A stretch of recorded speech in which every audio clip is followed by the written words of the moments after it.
Hello, everyone. This is Tom Fox. I would like to welcome you to the Sunday Book Review. The Sunday Book Review is the series where I discuss books which impact the compliance practitioner, the legal professional, and the business professional. I hope you will enjoy this episode. The Sunday Book Review is a production of the Compliance Podcast Network. First, a quick word from our sponsor.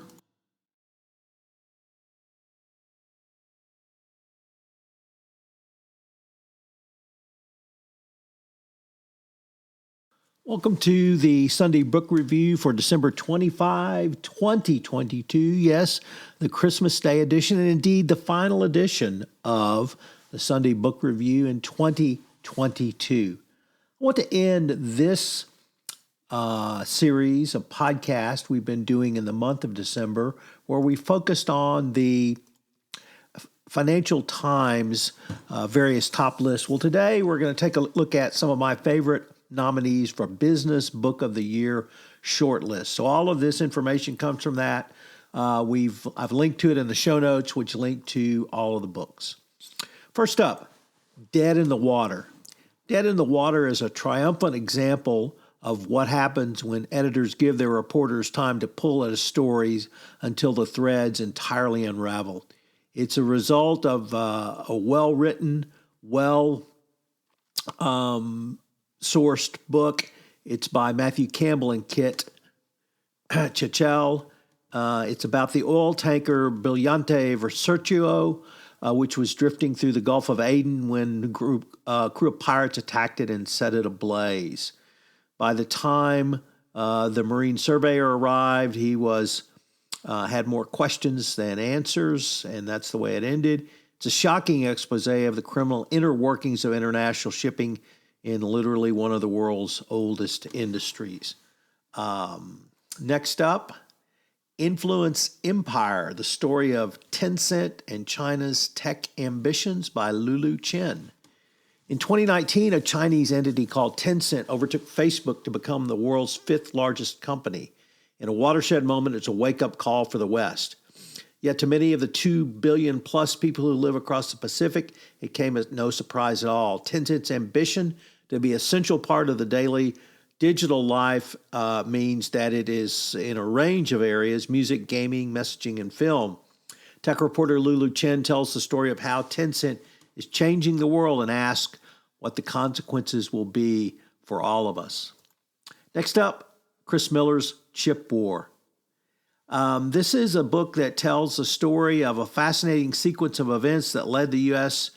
to perfecting chip design, how faster chips helped defeat the Soviet Union, and the battle to control the industry in the future.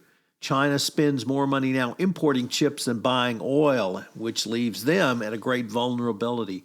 But with 37% of the global supply chains made in Taiwan, the West may have an equally big problem. It's a compelling book that explains a very complicated industry. Next up, Disorder: Hard Times in the 21st Century by Helen Thompson.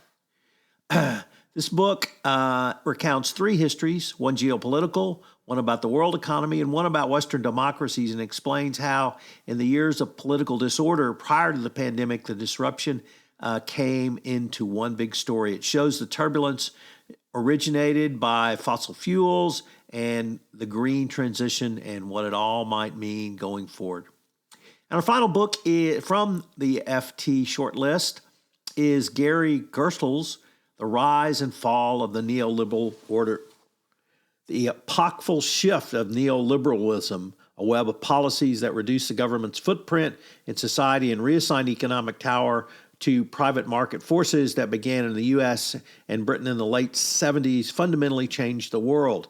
This book traces how the neoliberal order fused ideas of dereg with personal freedom, open border with cosmopolitanism, and globalization with the promise of prosperity. The order peaked at the collapse of the Soviet Union, but began to unravel in the mid-2000s. A sweeping reinterpretation of this area, the book illuminates how the neoliberal ideology became so infused in daily life and why, at the end of the day, it fell apart. I hope you've enjoyed this look at some of the top 10 books by the Financial Times. It's certainly been a fascinating exploration for me.